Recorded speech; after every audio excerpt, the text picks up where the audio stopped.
Drop it.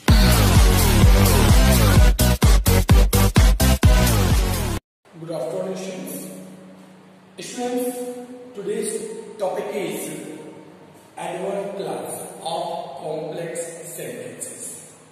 Students, हम लोग advance class के जो हमारे वो है कंडीशंस वो जान चुके हैं। आज हम लोग एडवांस क्लास के सेंटेंस कैसे बनते हैं ये समझेंगे। कुछ खास नहीं है, कुछ अलग नहीं है। एडवर्ब क्लास जैसे नाउन क्लास और एडजेक्टिव क्लास बनते थे वैसे ही एडवर्ब क्लास बनेंगे। Okay, let's start. तो स्टूडेंट्स, हमें करना क्या है, वही हमेशा की तरह आप लोग को सेंटेंस की हिंदी निकालनी है और हिंदी निकालने सेंटेंस को जोड़ देना है उसके कंजक्शन के साथ। और ये याद रखना है कि उस कंजक्शन का सुटेबल मीन उस सेंटेंस में मिल रहा है। एक करेक्टर लगा देना है, एक कंजक्शन इन हिंदी संयोजक जोड़ देना है। Okay, let's start. क्या करेंगे, दोनों सेंटेंस पढ़ेंगे और दोनों सेंटेंस को पढ़ने के बाद उनको हिंदी में ही जोड़ देंगे। हिंदी में जोड़ने में हम ये चीज का विशेष ख्याल रखेंगे कि वो उसकी जो इंग्लिश निकलेगी कंजक्शन की, उसकी इंग्लिश क्या है। ओके, तो स्टूडेंट फर्स्ट सेंटेंसेस आप लोग हमेशा की तरह कॉपी और पेन अपने पास रखें। सिर्फ आपको कंडीशन बताया जाएगा, ये कंडीशन लगेगा, कहां पर लगेगा आपको अपनी कॉपी में स्वयं करना है। Okay, I am quite tired, मैं बहुत थका हुआ हूं। आई कैन नॉट वर्क एनीमोर, मैं और अधिक काम नहीं कर सकता। मैं बहुत थका हुआ हूं, मैं और अधिक काम नहीं कर सकता। तो स्टूडेंट देखो लिखा है आई एम क्वाइट टायर्ड, मैं बहुत थका हुआ, ठीक है ना, मैं और अधिक काम नहीं कर सकता। तो इसमें क्या है, कारण बता रहा है, वो कारण बता रहा है। वैसे देखो तो हम लोग रिमूव टू अर्थ बनाएंगे। रिमूव टू में रिमूव टू का पैटर्न लिखा हुआ है, बस सो की जगह पर क्वाइट लिखा है, दोनों का सेम मीनिंग होता है दोनों के एडवर्ब में। तो आई एम क्वाइट टायर्ड, मैं इतना थका हुआ हूं, मैं बहुत थका हुआ हूं। दैट कि आई कैन नॉट वर्क एनीमोर, यहां पर हम लोग दैट का यूज करेंगे। That I can not work anymore, हम लोग इस तरह से इसको सॉल्व कर सकते हैं। आई can not, that I can not work anymore कर सकते हैं। रिमूव टू के पैटर्न पर बन जाएगा, मैं इतना थका हुआ हूं कि मैं और अधिक नहीं चल सकता। ये आप लोग दैट का यूज करना चाहें तो आप यहाँ पर सो का यूज कर सकते हैं, सॉरी कैसे यूज कर सकते हैं। आई कैन नॉट वर्क एनी मोर, मैं और अधिक काम नहीं कर सकता। बिकॉज, यहां पर हम लोग बिकॉज लगा देंगे और बिकॉज के बाद इस सेंटेंस को जोड़ देंगे, आई एम क्वाइट टायर्ड को जोड़ देंगे तो हो जाएगा आई कैन नॉट वर्क एनी मोर, मैं और अधिक काम नहीं कर सकता। बिकॉज, क्योंकि आई एम क्वाइट टायर्ड, क्योंकि मैं बहुत थका हुआ हूं। हम लोग यहाँ पर सो नहीं लगा सकते। अगर स्टूडेंट सोच रहे हैं कि ऐसा बना दे आई एम क्वाइट टायर्ड, मैं बहुत थका हुआ हूं, सो इसलिए आई कैन नॉट वर्क एनी मोर, तो सो जो है वो कॉम्प्लेक्स सेंटेंस में can not be used. Okay, next, learn your lessons, अपना पाठ याद करो या अपने पाठ याद करो। You will pass your examination, आप अपने एग्जामिनेशन पास करोगे। अपने पाठ याद करो, आप अपने एग्जामिनेशन पास करोगे। तो बहुत सिंपल सा बात है, हमें समझना पड़ेगा जो ये सेंटेंस दिया गया है, ये दिया गया है फ्यूचर टेंस में, ये फ्यूचर टेंस में है और ये सेंटेंस है प्रेजेंट टेंस में। ये इंपरेटिव सेंटेंस है और इंपरेटिव सेंटेंस हमेशा प्रेजेंट एंड डेफिनिट का ही होता है। याद रखिएगा, इंपरेटिव सेंटेंस हमेशा प्रेजेंट एंड डेफिनिट का ही होता है। ये हमारा प्रेजेंट टेंस में है और ये हमारा फ्यूचर टेंस में है। और जब एक सेंटेंस प्रेजेंट टेंस में दिया गया हो और एक सेंटेंस फ्यूचर टेंस में दिया गया हो स्टूडेंट्स, तो हम याद रखते हैं वो कंडीशनल सेंटेंस होता है, वो कंडीशनल सेंटेंस होता है। कंडीशनल सेंटेंस में स्टार्टिंग में इफ का यूज हो जाएगा, यानी if learn your lesson you will pass your examination. यदि पाठ याद करते हो तो पास हो जाओगे। ये कंडीशनल सेंटेंस है, शर्त वाला बात है, इसलिए इफ लगा दिया। अब आप लोग कैसे समझ में शर्त है कंडीशन है। तो स्टूडेंट्स, लास्ट वीडियो में मैंने आप लोगों को कुछ कंडीशंस एडवर्ब क्लास के नोट करवाए, 9 कंडीशन थी। उस 9 कंडीशन में एक कंडीशन आपकी ये है, कौन सी कंडीशन, शर्त। आप यहां समझेंगे। Okay, if Rashmi studies regularly, यदि रश्मि नियमित पढ़ती है, रश्मि नियमित पढ़ती है सी मस्ट पास, उसे पास हो जाना चाहिए। रश्मि नियमित पढ़ती है, उसे पास हो जाना चाहिए। तो रश्मि नियमित पढ़ती है इसलिए उसे पास हो जाना चाहिए। इसलिए आ गया, इसलिए की इंग्लिश क्या होती है सो। तो सो का हम यूज नहीं कर सकते क्योंकि कॉम्प्लेक्स लाना है तो बिकॉज तो कर सकते हैं। So is just opposite of because, तो हम बिकॉज तो कर सकते हैं। तो सेंटेंस उल्टा कर तो बिकॉज का यूज करेंगे। सी मस्ट, सी मतलब है रश्मि, क्योंकि पहला सेंटेंस में बोलेगा सी मस्ट पास, उसे पास होना चाहिए बिकॉज क्योंकि रश्मि स्टडीज रेगुलरली, क्योंकि इसमें नहीं पढ़ती है। तो यदि हम ये सेंटेंस पहले लेंगे, इसको काटकर हमको यहाँ पर रश्मि करना पड़ेगा। रश्मि मस्ट पास, रश्मि को पास करना चाहिए बिकॉज, क्या हो जाएगा because.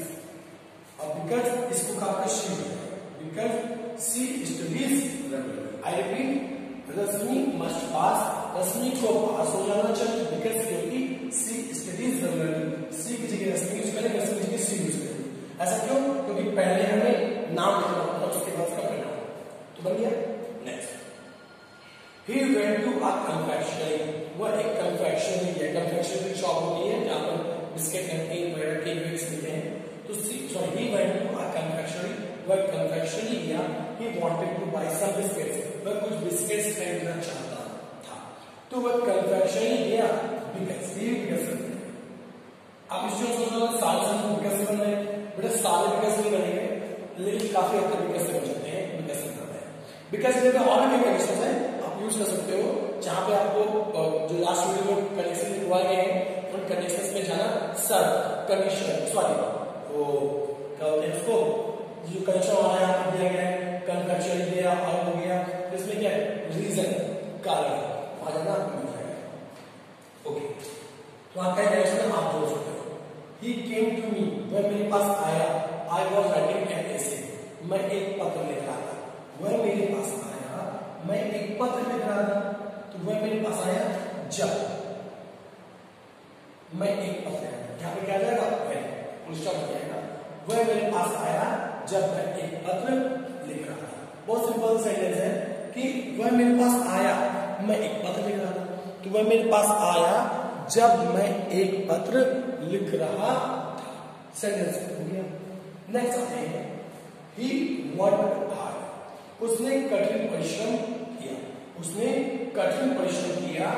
he wanted to get first division in the examination, वह उसने कठिन परिश्रम किया, वह एग्जामिनेशन में पहली श्रेणी प्राप्त करना चाहता था। उसने कठिन परिश्रम किया, वह एग्जामिनेशन में पहली श्रेणी प्राप्त करना चाहता था। उसने कठिन परिश्रम किया क्योंकि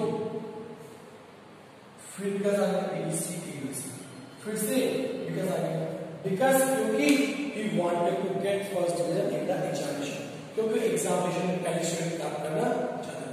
तो इसका आप सब रीजन बताना है। तो रीजन में आप लोग चाहे तो बिकॉज से को दूसरे कंडीशंस का इस्तेमाल कर सकते हैं, वो मैंने आपको लास्ट वीडियो में बता दिया। Okay, next, Karan has failed in the final examination, Karan अंतिम परीक्षा में असफल हो गया है। करण अंतिम परीक्षा में असफल हो गया है। The reason is his carelessness, कारण उसकी लापरवाही है।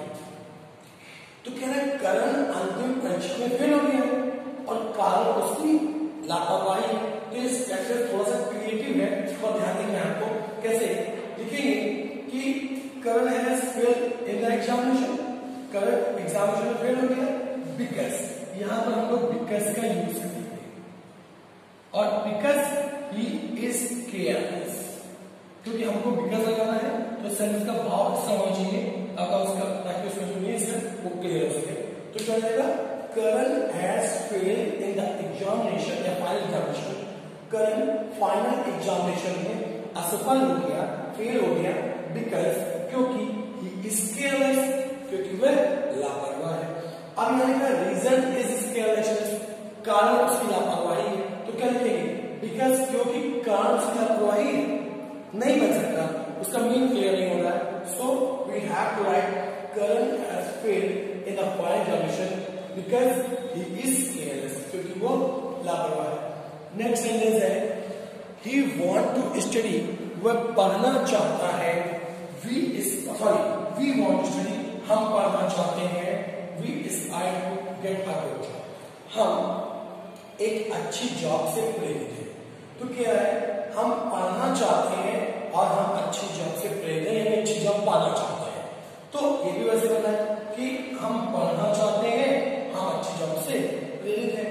तो आप इसको ऐसे बना सकते हैं कि हम पढ़ना चाहते हैं क्योंकि हम अच्छी जॉब से प्रेरित हैं। तो आप चाहो ऐसे बना सकते हो, तो वी वांट टू स्टडी, हम पढ़ना चाहते हैं बिकॉज, यहाँ पर बिकॉज का स्टूडेंट मत सोचिए कि हर से लगभग सेंटेंस बिकॉज आ रहा है, सब बिकॉज आएगा, बीच में चेंज हो रहा है।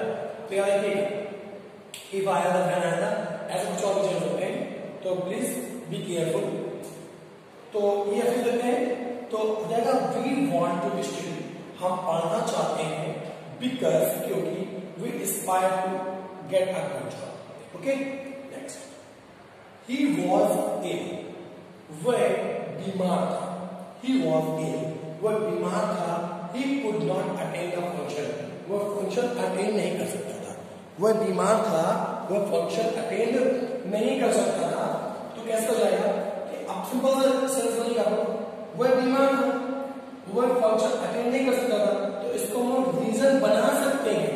हालांकि यहाँ पे एज से बन जाएगा, और एज भी सुना जाता है, जो लास्ट क्लास में दिखाया आपको रीजन भी मिल जाएगा लास्ट वीडियो के क्वेश्चंस में। लेकिन फिर भी तो he was ill, वह बीमार था, he could not attend the function, वह फंक्शन अटेंड नहीं कर सकता था। तो इसको रीजन में कैसे कर देंगे कि यहाँ से he से लेकर सेंटेंस को पूरा ऐसे डाउन करेंगे, he could not attend the function, वह फंक्शन अटेंड नहीं कर सकता था because he was ill, because he was ill, he could not attend the function because he was ill। तो मैं वह फंक्शन अटेंड नहीं कर सकता क्योंकि वह बीमार था। Okay, next, he is very poor, he can not afford a car, वह बहुत गरीब है, वह एक कार नहीं खरीद सकता है।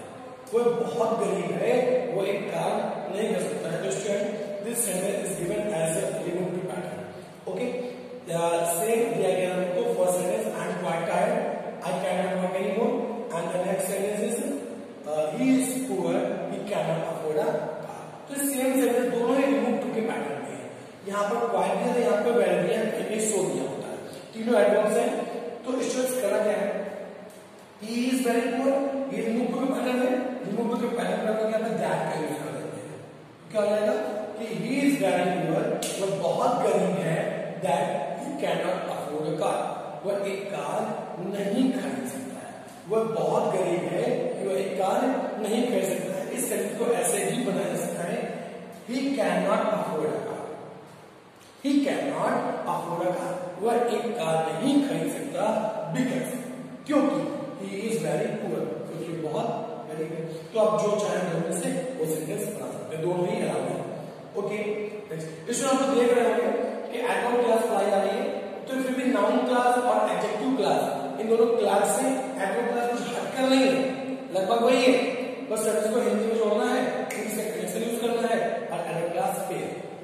Okay, next, he worked hard, उसने कठिन परिश्रम किया, ही वांटेड टू पास, वह पास होना चाहता था, वह उत्तीर्ण होना चाहता था। तो ही वर्कड हार्ड, उसने कठिन परिश्रम किया बिकॉज, क्या रहेगा, बिकॉज ही वांटेड टू पास, क्योंकि वो पास होना चाहता था। उसने कठिन परिश्रम किया क्योंकि वो पास होना चाहता था। अब ये बनने को बन सकता है, he wanted to pass, वह पास होना चाहता था, सो इसलिए he worked hard, उसने कठिन परिश्रम किया, बन गया। बट जैसा कि है कि अभी क्या है, कॉम्प्लेक्स सेंटेंस है, and in complex sentence so condition can be used. Okay, next, walk carefully, बहुत अच्छा सेंटेंस है, ध्यान देना, वॉक केयरफुली, सावधानी पूर्वक चलो, यू में फॉलो, आप गिर सकते हो, आप गिर सकते हो, सावधानी पूर्वक चलो, आप गिर सकते हो। तो इससे बन गया वॉक केयरफुली, सावधानी पूर्वक चलो, अन्यथा या वरना आप गिर सकते हैं। सावधानी पूर्वक चलो, अन्यथा आप गिर सकते हो, और अन्यथा को क्या बोलते हैं इंग्लिश, अदरवाइज, क्या होता है, otherwise. But there is a problem that otherwise can be used in complex sentences. Then आप क्या करेंगे, जब कॉम्प्लेक्स सेंटेंस में अदरवाइज का यूज नहीं हो सकता, तो हम ऐसा कुछ सेंटेंस में तो अदरवाइज का काम पूरा करते हैं। तो ऐसे में लेस्ट LEST लेस्ट का प्रयोग करते हैं। सावधानी पूर्वक चलो लेस्ट क्या हो जाएगा लेस्ट। लेस्ट मतलब कहीं ऐसा ना हो। बता दें आपको लेस्ट की जो हिंदी होती है वो होती है कहीं ऐसा ना हो। याद रखिएगा कहीं ऐसा ना हो ये लेस्ट की हिंदी होती है। और याद रखिएगा इसके साथ शुड का यूज डेफिनेटली होता है, यानी बिना शुड के लेस्ट नहीं आता। तो जहां पर मैं लिख रहा हूं वहां काट के शुड करना पड़ेगा। याद रखिएगा जहां पर लेस्ट लिखा है वहां शुड का प्रयोग करना पड़ेगा। I repeat once again, walk carefully सावधानी पूर्वक चलो, यू मे फॉल आप गिर सकते हो। तो सावधानी पूर्वक चलो अन्यथा आप गिर सकते हो। तो अन्यथा के अदरवाइज यूज होता है और अदरवाइज कॉम्प्लेक्स सेंटेंस में यूज नहीं कर सकते। तो आप करेंगे तो कॉम्प्लेक्स ना नहीं है तो क्या करेंगे वॉक केयरफुली सावधानी पूर्वक चलो और अदरवाइज की जगह पर लेस्ट का यूज करो। वॉक केयरफुली सावधानी पूर्वक चलो कहीं ऐसा ना हो शू और मी हटाकर शुड में रिप्लेस करके शुड की जगह पर शुड कि रीजन सही था क्योंकि लेस्ट के साथ शुड का यूज हमेशा होता है। लेस्ट का मीनिंग कहीं ऐसा ना हो और शुड का यूज होगा ही। तो walk carefully lest you should fall down. Okay, next sentence is he lives at a place. वह एक स्थान पे रहता है। वह एक स्थान पर रहता है। नोबडी लिव्स देयर वहां कोई नहीं रहता। वह एक स्थान पर रहता है वहां कोई नहीं रहता। तो बहुत सिंपल है कि वह एक स्थान पर रहता है जहां कोई नहीं रहता। बढ़िया समझ, वह एक स्थान पर रहता है जहां कोई नहीं रहता। अब जहां क्या है देखिए आज का विकसन है टर्न में लगा कुछ। तो जहां अब ये किसमें ये प्लेस में आता है आपको 9 कंडीशंस दिखेगी। तो उस 9 कंडीशन देखेंगे उस 9 कंडीशन एक कंडीशन है आपका प्लेस स्थान, सेकंड कंडीशन है तो ही लिव्स एट प्लेस वह एक स्थान पर रहता है। वेयर जहां where nobody lives often there cannot be used. There cannot be used why? Because we are क्या लिखा है we already use where। हमने क्या किया है कि हम where का यूज कर चुके हैं तो there का यूज नहीं करेंगे। चूंकि there में लगाएंगे where में लगाएंगे तो अब कैसे बनेगा कि he lives at a place वह एक स्थान पर रहता है जहां कोई नहीं रहता हुआ। तो ये क्या मतलब हुआ तो वहां को आना पड़ेगा जहां कोई नहीं रहता। Okay, next he is poor वह गरीब है। ही इज कंटेंटेड कंटेंटेड मतलब संतुष्ट। मैं बता दूं आपको हिंदी इसका मतलब होता है संतुष्ट। ठीक है, सेटिस्फाइड है। तो ही इज पुअर वह गरीब है। ही इज कंटेंट वह संतुष्ट है। तो अब यहां पर हमको क्या करना है कंडीशंस का यूज करना। तो वह गरीब है वह संतुष्ट है। वह गरीब है लेकिन वह संतुष्ट है। वह गरीब है लेकिन वह संतुष्ट है। लेकिन इसके पर बट का यूज करो। देखिए स्टूडेंट्स मैं आपको क्लियर करूंगा कि बट और येट इन दोनों में डिफरेंस होता है। बट और येट इसका मतलब होता है फिर भी और इसका मतलब होता है लेकिन। लेकिन इसमें क्या होता है स्टूडेंट्स इसमें जो सेकंड वाला पार्ट है सेकंड वाला वो आपका निगेटिव होना चाहिए और इसमें जो सेकंड वाला पार्ट है वो आपका पॉजिटिव होना चाहिए। सेकंड वाला पार्ट जैसे he is poor he cannot contain it वह गरीब है वह संतुष्ट है। तो संतुष्ट होना being satisfied what is it negative sense or positive sense? तो बेटा अच्छा होना पॉजिटिव सेंस, बुरा होना नेगेटिव सेंस और संतुष्ट होना पॉजिटिव सेंस, असंतुष्ट होना negative sense. Honesty is called positive sense and dishonesty is called negative sense. Good positive, bad negative. High is called positive and low is called negative sense. तो students लिखा है he is poor में गरीब है। गरीब में तो negative हो गया, रिच होता तो पॉजिटिव होता, गरीब में तो नेगेटिव हो गया। बट he is content है संतुष्ट है और संतुष्ट होना कैसा है पॉजिटिव है। कैसा है पॉजिटिव। और जब बाद में पॉजिटिव सेंस सेकंड सेंटेंस में पॉजिटिव लिखा है सेकंड सेंटेंस नेगेटिव हो सेकंड सेंटेंस पॉजिटिव हो। सेकंड सेंटेंस नेगेटिव होगा तो बट यूज करेंगे, सेकंड सेंटेंस पॉजिटिव होगा तो ये यूज करेंगे। यहां पर सेकंड सेंटेंस क्या है पॉजिटिव है, यहां पर ये यूज करेंगे। तो ही इज पुअर स्पेंड करेंगे। आप स्टूडेंट बोल रहा होगा बट से भी तो अर्थ निकलना कि वह गरीब है लेकिन वह संतुष्ट है, लेकिन और फिर भी दोनों का मतलब सेम होता है। लेकिन आपको तो याद करना पड़ेगा कि सेकंड सेंटेंस पॉजिटिव है और नेगेटिव है। उसका सेंस कैसा है? सेंटेंस पॉजिटिव नेगेटिव देगा, उसका सेंस पॉजिटिव देगा। जैसे I am not bad, I am not bad, तो ये सेंटेंस तो नेगेटिव है बट मींस सेंस इसका पॉजिटिव है। I am not bad means I am good, तो सेंटेंस का sense. Okay, next, the train had left, the train had left, train चली गई है, ट्रेन चली गई है। दे रीच्ड स्टेशन, वह स्टेशन पहुंचे। ट्रेन छूट गई है, वे स्टेशन पहुंचे, तो ट्रेन छूट गई है जब वे स्टेशन पहुंचे, जब when the train had left when they reached the station। Okay, बस हिंदी में जब बोलना है, इंग्लिश ओनली जब की याद रखना है। Okay, next and last, work hard then you will succeed. आप स्टूडेंट, हमने आपको अभी यहां बताया सेकंड सेंटेंस में कि इंपरेटिव सेंटेंस हमेशा किसका होता है? Present and definite. और ये सेंटेंस इंपरेटिव कैसे बना? क्योंकि वर्ड से स्टार्ट है, तो वर्क हार्ड ये सेंटेंस इंपरेटिव है, इसलिए ये प्रेजेंट एंड डेफिनेट हो गया। देन यू विल सक्सीड, तब आप सफल हो जाएंगे, कठिन परिश्रम करेंगे तब आप सफल हो जाएंगे। तो स्टूडेंट्स, ये फ्यूचर में है, ये प्रेजेंट में है, और ऐसा क्या होता है कंडीशनल सेंटेंसेस में। किसमें होता है? कंडीशनल सेंटेंस में। और कंडीशनल सेंटेंसेस में हम प्रेजेंट वाले में इफ लगाते हैं, यहाँ प्रेजेंट में इफ लगाया था और यहाँ प्रेजेंट टेंस में इफ लगाया, और ये हमारा आएगा देन लगा तो हो जाएगा। यहाँ कहता लर्न योर लेसन, यहाँ पर कॉमा लगा देगा, I repeat learn your lesson comma you will pass your examination. यहाँ पर कॉमा क्यों नहीं ले रहे हैं? तो यहाँ पर देन आया होता है, कॉमा लगाएगा देन लगाएगा। If work hard then you will succeed, यदि आप कठिन परिश्रम करेंगे तो आप सफल। तो स्टूडेंट्स, आज हमने आप लोगों को एडवर्ब क्लास के बारे में बता दिया। नेक्स्ट वीडियो जो आपका आएगा वो आपका कंपाउंड सेंटेंसेस में होगा, जिसकी फर्स्ट स्टार्टिंग पहले एडवर्ब क्लास होगी, कॉम्प्लेक्स सेंटेंस